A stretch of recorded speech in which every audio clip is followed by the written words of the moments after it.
Hi friends, எல்லோரும் எப்படி இருக்கீங்க? நல்லா இருக்கீங்களா? நானும் நல்லா இருக்கேன். நீங்களும் நல்லா இருப்பீங்கன்னு நான் நம்புகிறேன். நேற்று வியாழக்கிழமைங்கிறனால நான் கடைக்கு லீவு போட்டுட்டேன். எதுனாலேன்னு பார்த்தீங்கன்னா, ஒரு கஸ்டமர் ரொம்ப ப்ரெஷர் கொடுத்தனால நேற்று நான் கடைக்கு லீவு போட்டுட்டேன். வீட்டிலே இருந்துட்டேன். எப்போதுமே நானும் என்னோடய சிஸ்டருமே காலையிலே சந்தைக்கு போயிடுவோம். எங்கள் ஊரில் பார்த்திங்கன்னா வியாழக்கிழமை தான் சந்தை. காலையில் போனால் தான் அந்த காய்கறியெல்லாம் நல்லா ஃப்ரெஷ்ஷாக சூப்பராகவே இருக்கும். காலையில் போயிட்டாலே நம்மளுக்கு வெயில் அதிகமாக தெரியாது. அதனால் நானும் என்னோடய சிஸ்டரும் காலையிலே போயிடுவோம். இந்த வாரம் என்னோடய சிஸ்டர் வரலைன்னு சொல்லிட்டாங்க. அதனால் நான் ஒரு ஆள் எப்படி காலையில் போடுறதுன்னு யோசிச்சுட்டே இருந்துட்டு சாயந்தரம் ஈவினிங் டைம் தான் நானும் என்னோடய சிஸ்டர் பொண்ணு 2 பேருமே சேர்ந்து நாங்கள் போயிட்டு வந்தோம். ஈவினிங் டைம் பார்த்திங்கன்னா சில காய்கள்லாம் கொஞ்சம் சுமாராக தான் இருந்தது. ரொம்ப ஃப்ரெஷ்ஷாலாம் இருக்கும்னு நம்ம எதிர்பார்க்க முடியாது.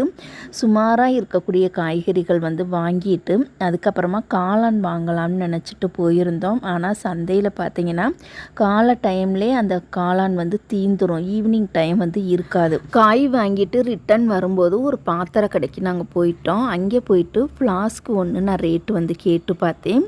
அது பார்த்திங்கன்னா 350 ml தான் பிடிக்குமா. அதோட ரேட்டு பார்த்திங்கன்னா 750 ரூபா போட்டிருந்தது.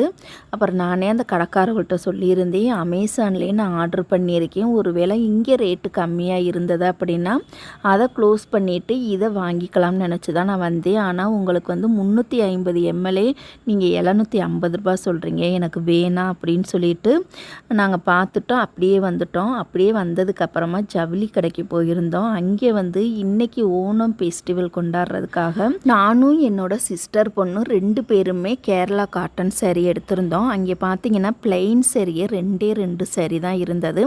ஒன்று காப்பர் கலரும் இன்னொன்று கோல்டு கலரும் இருந்தது. நான் கோல்டு கலர் எடுத்துக்கிட்டு என்னோட சிஸ்டர் பொண்ணு காப்பர் கலர் எடுத்துக்கிட்டாங்க. மீதி கேரளா காட்டன்லாம் வெறும் அந்த ஒர்க்கு எம்ப்ராய்டரிலாம் இருந்தது. அது பிடிக்கல, ஒரு மாதிரி கொசன்னு இருந்தது. அது வேணான்னு சொல்லிட்டு பிளெயினாக இருக்கக்கூடிய சேரீயை 2 எடுத்துட்டு அப்படியே நாங்களுமே வீட்டுக்கு வர ஆரம்பிச்சிட்டோம். வீட்டுக்கு வர்ற வழியில் பார்த்திங்கன்னா ஒரு சூப்பர் மார்க்கெட் கடை இருந்தது.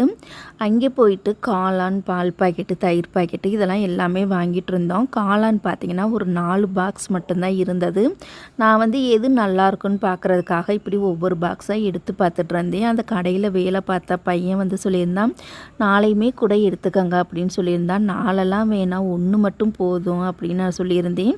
இந்த 4 பாக்ஸில் எது நல்லாயிருக்கோ அதை எடுத்துக்கலாம் அப்படிங்கிறதுக்காக தான் நான் நாளையுமே பார்த்துட்டு இருந்தேன் அப்படின்னு சொல்லி வாங்கிட்டு வீட்டுக்கு ரீச் ஆகிட்டோம். நைட்டு பார்த்திங்கன்னா பிரியாணி தான் நான் செஞ்சுருந்தேன். வீடியோ பிடிச்சா லைக் பண்ணுங்கள்.